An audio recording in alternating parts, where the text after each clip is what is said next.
Olá pessoal, tudo bem? Meu nome é Lívia Pereira Estevam de Oliveira, eu sou professora de matemática e na aula de hoje nós vamos dar continuidade no que nós estávamos estudando na aula passada e vamos falar sobre o volume de prismas. Então, nas aulas anteriores, vocês se lembram que a gente estava falando sobre poliedros, certo? Poliedros é um sólido geométrico tridimensional, então significa que dá para a gente enxergar ele no espaço, e ele é formado por polígonos, certo? Que são as nossas figuras planas. Nesse caso, a gente daí puxou, reviu algumas áreas de figuras planas, entre elas a área do trapézio, a área do triângulo. Hoje a gente vai falar sobre a área do retângulo, que vai ser o que nós vamos utilizar. Então, só para vocês relembrarem, a área do retângulo a gente calcula fazendo A vezes B, que seriam os lados do retângulo, que são iguais, certo? Então tá. Vocês se lembram que nos poliedros a gente tinha três casos. O poliedro reto, o reto seria esse aqui.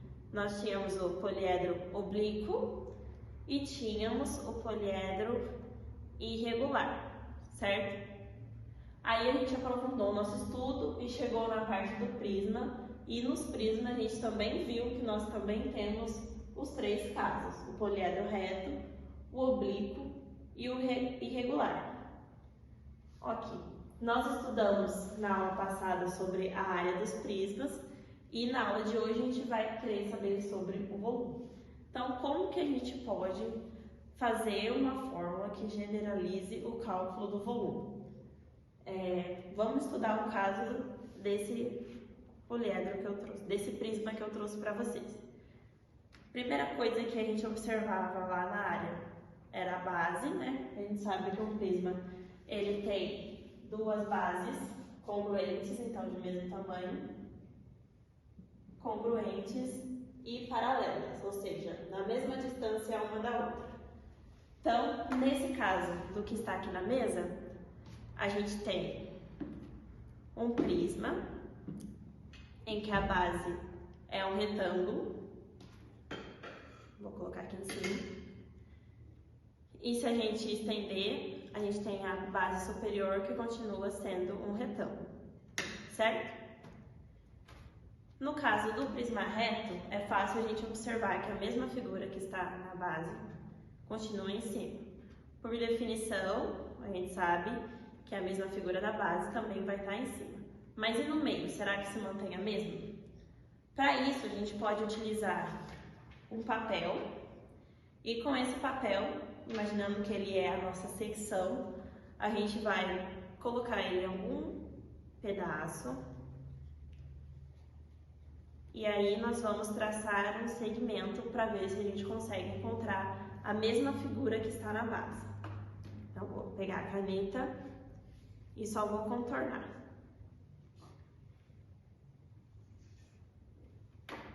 Aí a gente retira a secção. Então, olha só, continua a mesma figura, certo? No prisma irregular, a gente vai fazer a mesma coisa. Vamos colocar em outro pedaço. Então, vou colocar um pouquinho mais para cima. Vou usar o papel.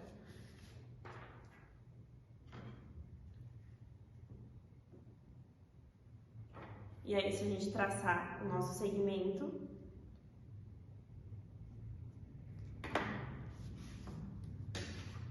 conseguimos observar também outro retângulo, que é o mesmo que a gente tinha no prisma oblíquo. Aí nós vamos usar a régua para medir quanto que tem a lateral desse retângulo, e aí eu vou transferir para o quadro essas medidas. Então, aqui nós temos 10 centímetros, assim. Então, a gente pode dizer que o A tem 10 centímetros, a medida do B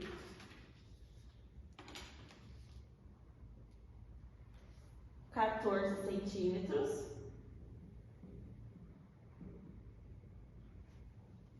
certo? Então, se fosse para a gente calcular a área da base desse prisma, nós faríamos A vezes B. 10 vezes 14. Certo? Então, para que a gente vai usar isso? Para concluir, lembrar lá do paralelepípedo. No paralelepípedo, quando a gente ia calcular o volume, nós fazíamos A vezes B vezes C. Seria comprimento, o B a largura e o C a nossa altura, certo? Então, esse A vezes B é o que a gente tem na figura da base. E a altura seria a medida C, certo? Então, nesse caso que a gente observou, qual seria a altura para o prisma irregular? A altura é a distância entre as bases, nós sabemos disso. Para o prisma irregular, a gente tem a altura, vou colocar como H, igual a 3,5. Se ele for oblíquo, ó, observe que a gente só juntou. Então, a altura, ela permanece a mesma, 3,5. Não, perdão. Aqui, para o prisma reto, a altura é 3,5. E se ele for oblíquo, a gente tem que a altura também é 3,5. Certo? Então, aqui a gente tem duas semelhanças. Primeiro é a área da base, que ela se mantém a mesma nos três casos, e a altura, que também é a mesma.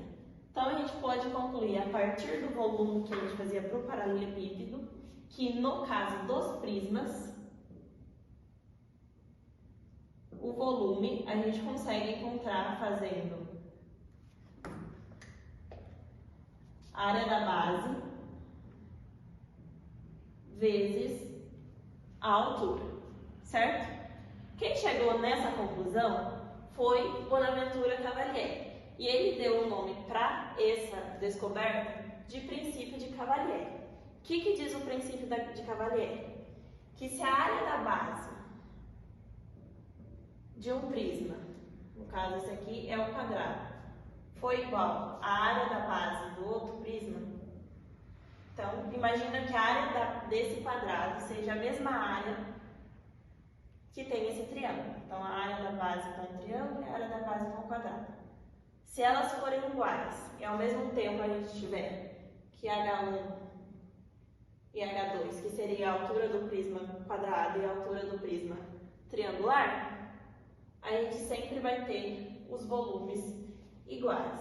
Então, o volume do prisma quadrangular é igual ao volume do prisma triangular, certo?